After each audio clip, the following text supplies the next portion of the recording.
हो गया कि यहाँ के पूर्व विधायक जी को उन्हीं के बूथ, उन्हीं के गांव, उन्हीं के पंचायत से उनको हराने का काम हम लोग करेंगे।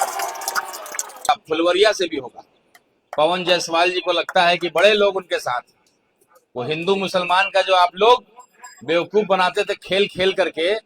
हम लोग जिस पार्टी के सिपाही हैं, बैरिस्टर असदुद्दीन ओवैसी साहब के पार्टी के सिपाही हैं, और लोग कहता है कि ये कट्टर मुसलमानों की पार्टी, और कहीं हम लोग वोट मांगने जाते हैं तो लोग कहता है कि खाली मुसलमान के वोट से क्या हो जाएगा। और इसकी शुरुआत हम लोगों ने की है।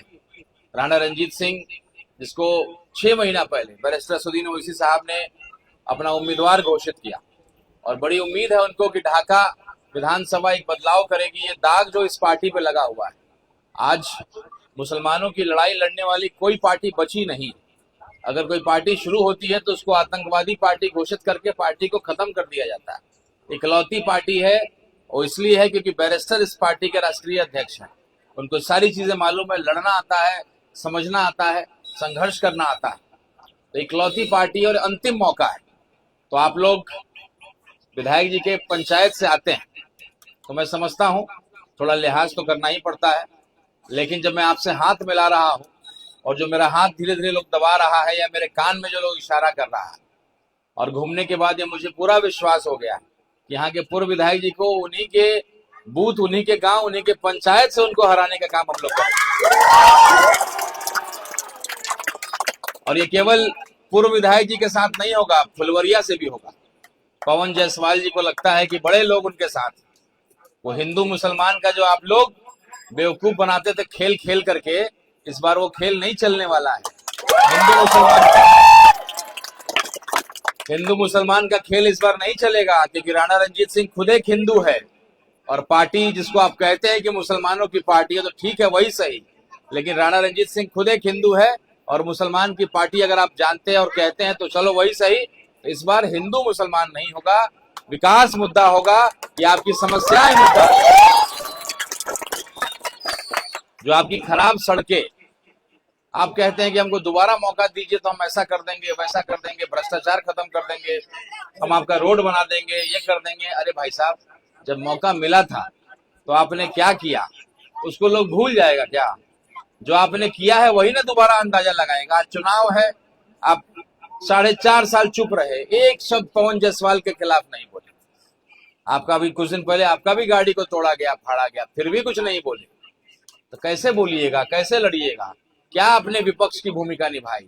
राणा रंजीत सिंह, अगर आप कहते हैं कि मैं मुसलमान तो नहीं हूं, लेकिन जितनी ईमानदारी से मुसलमान की लड़ाई को लड़ता हूं, फुलवरिया में जो घटना हुई शेख वाजुल साहब के साथ, मॉब लिंचिंग किया गया, वो भी तो शेख ही थे, उन्हीं के बिरादरी के थे, मुस्लिम समाज के थे। कितनी बार लड़ाई लड़े आप? तेजस्वी यादव जी जब आए थे, राहुल गांधी जी आए थे, वो बेचारी बेवा रोड पे दिन भर खड़ी रही, पोस्टर लेकर के कि मुझे इंसाफ दिलाइए। मेरे पति को जिसने मारा, दिन दहाड़े आकर के 8 लोगों ने मार दिया, और वो कौन लोग थे? विधायक के लोग थे। विधायक ने मनोबल बढ़ा रखा था उनको, विधायक के जात वाले लोग थे। तो उस विधायक को अगर हराना है, जो है सिनेमा देखते हैं ना, शुरू शुरू में गुंडा का बहुत बोलबाला रहता है, लेकिन अंत में गुंडा जो है मारा जाता है हीरो के द्वारा। तो अब जितना बोलबाला था, अब गुंडों का खात्मा होने जा रहा है। जो केस मुकदमा का उल्टा सीधा कहानी करके ये मदद नहीं करोगे तो केस करा देंगे, ये करा देंगे, वो करा देंगे, सबका हिसाब होगा। अब आपका भाई आपका हीरो के रूप में आया है, सभी गुंडों का सफाया करेगा। और जाहिद भाई का ये दरवाजा है, एक क्रांतिकारी, मैं बोल करके जा रहा हूँ, लिख करके जाता हूँ कि मैंने इन लोगों की जो है लोगों से मिला हूँ, झटकाही के लोगों से मिला हूँ, सभी के लोगों से मिला हूँ। एक एक व्यक्ति को मालूम है कि मेरा बेटा, मेरा भाई कितना काबिल है। एक नेता के रूप में, व्यक्ति के रूप में अच्छे लोग। मोतियूर रहमान साहब मेरे चाचा की तरह हैं। सीताराम बाबू और मोतियूर रहमान साहब की दोस्ती सब लोग जानता है। सीताराम बाबू मंत्री रहे 20 साल, लेटर पैड पे साइन करके दे देते थे चाचा को, हमारे मोतियूर रहमान साहब को, कि लीजिए, और डीएम को कहते थे कि अगर ये मेरा भाई फोन करे तो मुझसे पूछने की जरूरत नहीं है, ये मंत्री खुद है। सीताराम सिंह अगर मंत्री है तो मोतियूर रहमान साहब भी मंत्री है। जो एक बार सीताराम बाबू बोले उसको जो है मोतियूर रहमान साहब जो बोल दिया, मतलब सीताराम सिंह बोल दिया। तो कहीं ना कहीं ये संबंध था दोनों का।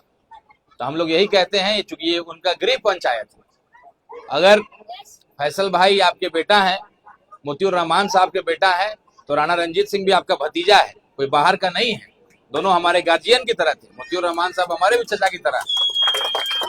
तो जो उनका सपना था कि सपही चिटकाही को कैसे हम बेहतर करें, मेरे भाई ने जो प्रयास था उन्होंने किया, लेकिन प्रयास बहुत धीमा था।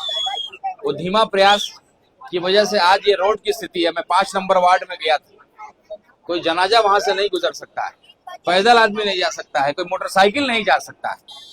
तो आपने क्या किया है वही ना आधार बनेगा कि आप आगे क्या करेंगे। तो जो आपने किया है वो लोगों ने देखा है। मैं जानता और मानता हूं कि आप लोग गांव के लोग हैं, बहुत दिखार नहीं हो सकते, लेकिन जो मैंने आपसे हाथ मिलाया, इशारे इशारे में जो आपने मुझे चींटी काटा, मेरे कान में जो आप लोगों ने फूका, वो मैं समझ गया। और उसी आधार पे कह रहा हूं कि पूर्व विधायक जी को उनके पंचायत में उनको हराने का काम हम लोग करेंगे।